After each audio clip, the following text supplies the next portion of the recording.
Hello viewers, स्पर्धायुग या आपल्या YouTube चॅनलमध्ये आपल्या सर्वांचं स्वागत आहे. आपण या व्हिडिओ सिरीज थ्रू दररोज उत्तरे लिहिण्याचा सराव करत आहोत. जर तुम्ही आपले टेलिग्राम चॅनल जॉईन केले नसेल तर आपले टेलिग्राम चॅनल कृपया जॉईन करून ठेवा. टेलिग्राम चॅनलवर तुम्हाला जो आपण प्रश्न बघत आहोत आणि ज्याचे उत्तर लिहित आहोत तो प्रश्न आणि उत्तर तिथे मिळून जाईल. तसेच एडिटोरियलचा जो स्क्रीनशॉट आहे इंग्रजीमधला तो तिथे तुम्हाला मिळून जाईल. आणि काही अपडेट्स असतील आन्सर रायटिंगबद्दल तर ते सुद्धा टेलिग्राम चॅनलवर मी टाकत असतो. त्यामुळे आपलं टेलिग्राम चॅनल तुम्ही जॉईन करून ठेवा. आजचा आर्टिकल आहे बघा, द हिंदूमध्ये आलेलं, what is the significance of the census. जनगणना होणार आहे 2027, रेफरन्स डेट दिलेली आहे मार्च 2027. त्याबद्दल हे आर्टिकल आहे. हे आर्टिकल खूप छान आहे. या आर्टिकलमध्ये सर्व माहिती एकदम चांगल्या तऱ्हेने दिलेली आहे जनगणनाबाबत. आणि हे आर्टिकल बघा एका रिटायर्ड IAS ऑफिसरनं लिहिलेलं आहे. आता जे हे आर्टिकल आहे ते आपण मराठीत समजून घेऊ आणि ते समजून घेतल्यानंतर तुम्हाला उत्तर लिहायचं आहे. प्रश्न बघणार आहोत आपण, त्याचं तुम्हाला उत्तर लिहायचं आहे. तुम्ही दररोज उत्तरे लिहा. आपला दररोज एक व्हिडिओ येत असतो. दररोज जर तुम्ही उत्तर लिहिलं तर तुम्हाला रायटिंगमध्ये काहीही प्रॉब्लेम येणार नाही. तुम्हाला राज्यसेवा क्लास 1 उपजिल्हाधिकारी क्रॅक करण्यापासून कोणीच रोखू शकत नाही. त्यामुळे कृपया तुम्हाला माझी विनंती आहे की तुम्ही रोज आन्सर्स लिहित जा. आता ज्या आर्टिकलमध्ये माहिती दिलेली आहे जनगणनेबाबत ती पाहूया. केंद्रीय गृह मंत्रालयाने घोषणा केलेली आहे 2 टप्प्यामध्ये ही जनगणना होणार आहे. रेफरन्स डेट त्यांनी दिलेली आहे मार्च 1, 2027. जनगणना म्हणजे काय? जनगणना ही एक प्रक्रिया आहे. कशाची प्रक्रिया आहे? लोकसंख्येची माहिती गोळा करणे, संकलित करणे व त्या माहितीचे विश्लेषण करणे, ही प्रक्रिया जी आहे तिलाच जनगणना असे म्हणतात. आता जनगणनेचा इतिहास थोडक्यात पाहूया, जो या एडिटोरियलमध्ये सांगितलेला आहे. प्राचीन काळामध्ये, प्राचीन ऐतिहासिक काळामध्ये कौटिल्याचे अर्थशास्त्र हे जे पुस्तक आहे याचं नाव तुम्ही ऐकलं असेल. कौटिल्य, त्याला चाणक्य असं सुद्धा म्हणतात, विष्णुगुप्त सुद्धा म्हणतात. तर त्याचा फोटो तुम्हाला दाखवतो मी. हे पहा, हे आहेत चाणक्य. आता खूप जणांना समजले असेल. तर यांनी अर्थशास्त्र हे पुस्तक लिहिलं होतं. त्यामध्ये सुद्धा जनगणनेचा उल्लेख आढळतो. तसेच मध्ययुगीन काळात अकबर जेव्हा राजा होता त्या काळामध्ये ऐन-ए अकबरी, ज्याचं ट्रान्सलेशन आहे ॲडमिनिस्ट्रेशन ऑफ अकबर, अकबरचे प्रशासन, हे लिहिलं होतं बघा. अबुल फजल हा राजा अकबरच्या दरबारामध्ये होता, अबुल फजल. आणि ऐन-ए अकबरी जी आहे ती पर्शियन या भाषेमध्ये लिहिली आहे. तर जनगणनेची सुरुवात जी आहे ती 1881 मध्ये ब्रिटिश काळामध्ये सुरू झालेली आहे. त्यावेळेचे जनगणना आयुक्त म्हणजे पहिले जनगणना आयुक्त कोण होते भारतीय जनगणनेचे? WC प्लाउडेन. जनगणनेमध्ये काय प्रश्न विचारले जातात? तर जनगणनेमध्ये वय, लिंग, मातृभाषा, साक्षरता, धर्म, जात इत्यादी बाबत प्रश्न विचारले जातात. आता जनगणनेमध्ये अनुसूचित जाती, अनुसूचित जमाती यांची माहिती घेतली जाते, परंतु हिंदू लोक जे आहेत त्यांच्या जातीची माहिती घेतली जात नाही. परंतु अशी माहिती घेण्यात आली होती 1931 साली. हे खूप महत्त्वाचं आहे. प्रिलिम्समध्ये यावर प्रश्न येऊ शकतो, कारण 2027ची जी जनगणना होणार आहे त्यामध्ये सुद्धा हिंदू लोकांसाठी जातीय माहिती घेतली जाणार आहे. तुम्ही न्यूजपेपरमध्ये ऐकत असाल कास्ट सेन्सस, जातीय जनगणना, ते हेच आहे बघा. याच्यामध्ये काहीच नाही, फक्त SC ST अनुसूचित जाती, अनुसूचित जमाती यांच्या अगोदरपासून करत होते. परंतु आता 1931 नंतर दुसऱ्यांदा 2027 मध्ये आता हिंदू लोकांसाठी जातीय जनगणना होणार आहे.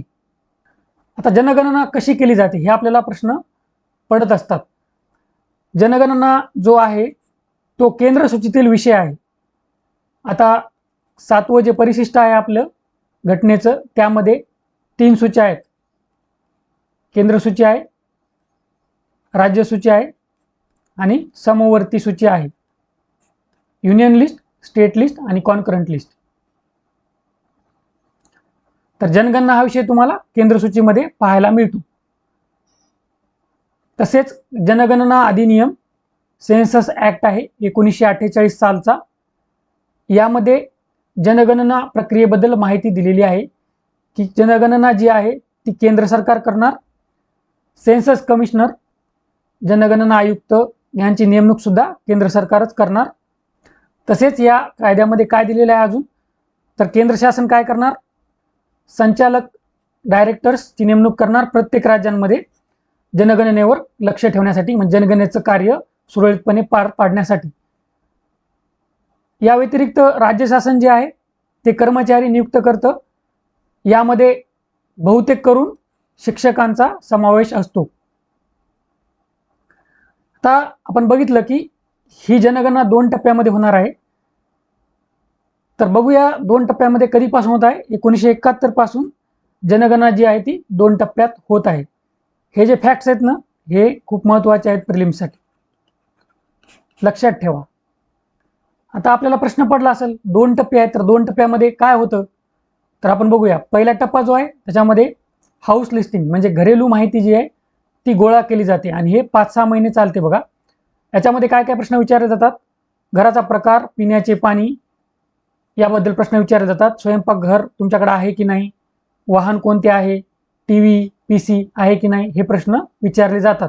2011ची जनगणना जी झाली होती त्यामध्ये 35 प्रश्न या पहिल्या टप्प्यामध्ये विचारलेले होते.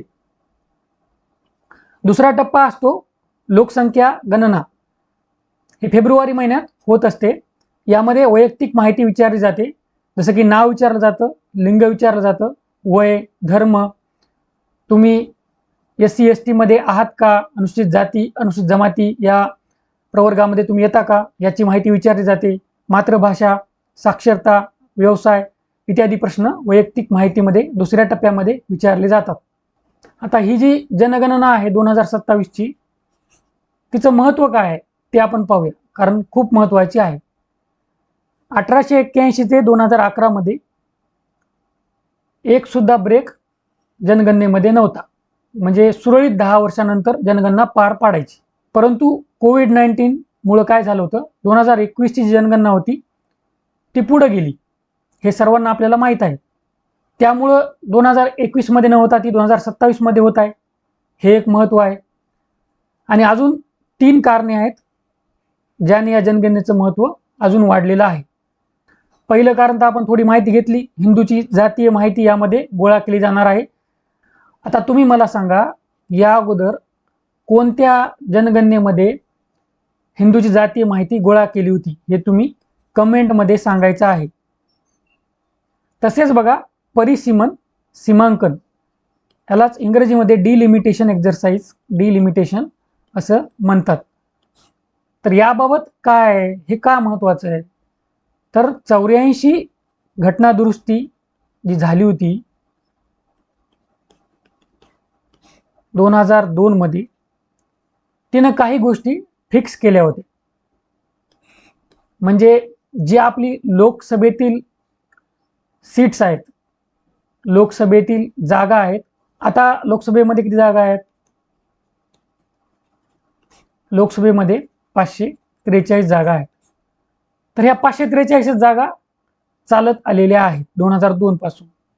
हे कशामुळे झालेलं आहे, कारण 2002 ला जी घटना दुरुस्ती झाली 84, यामध्ये सांगितलं की 1971ची जी जनगणना झाली होती तिची आकडेवारी घेतली जाईल.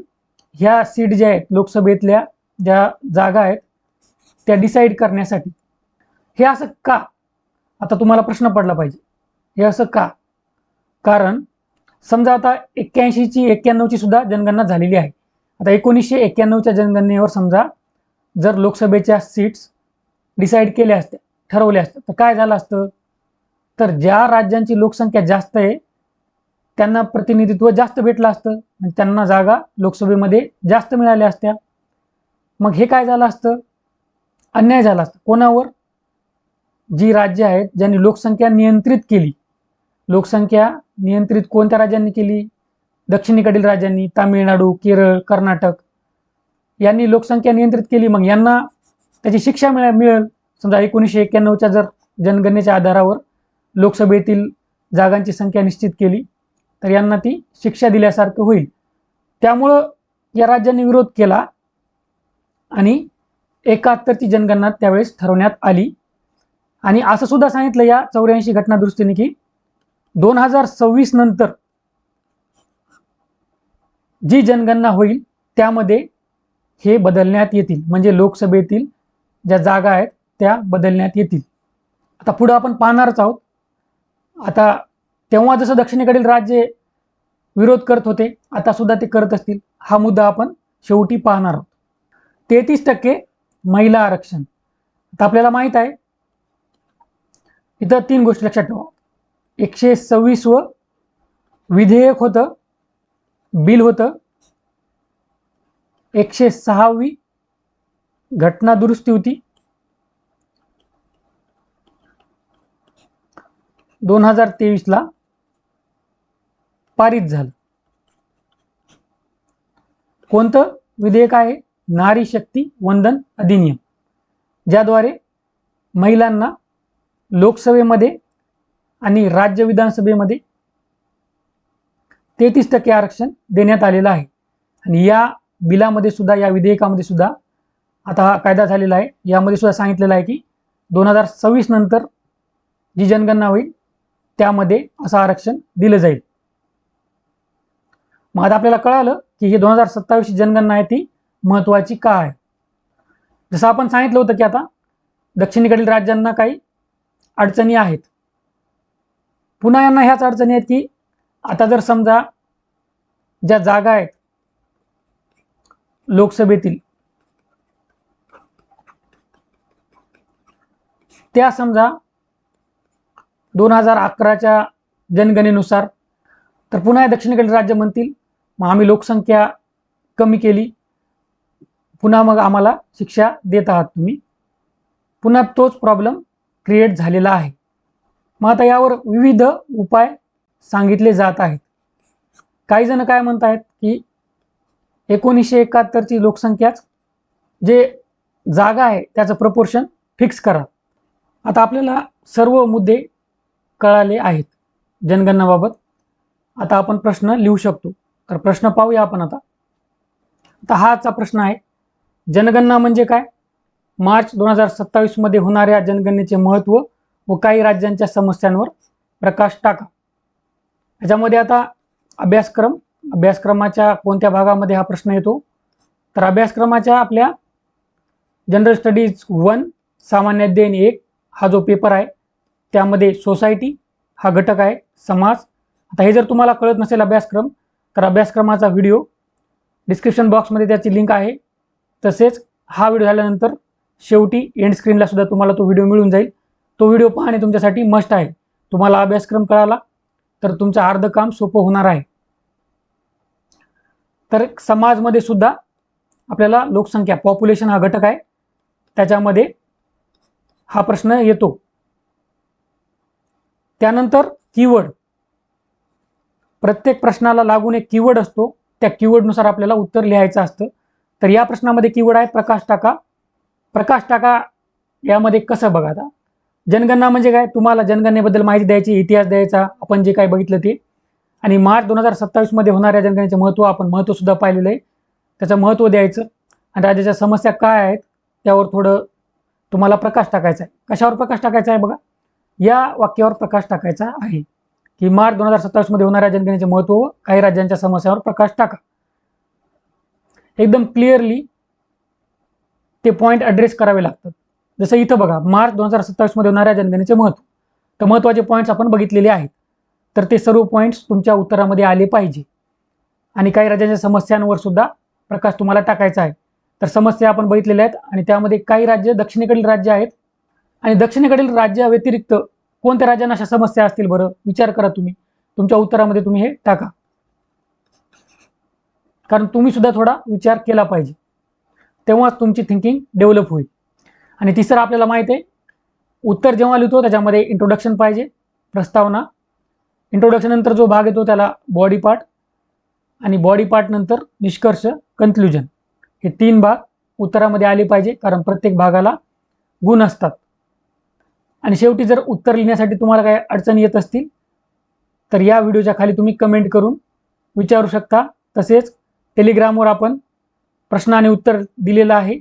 टेलिग्राम चॅनलची लिंक तुम्हाला खाली डिस्क्रिप्शन बॉक्समध्ये मिळून जाईल. आशा करतो या व्हिडिओमध्ये तुम्हाला फायदा होईल. All the best. थँक्यू.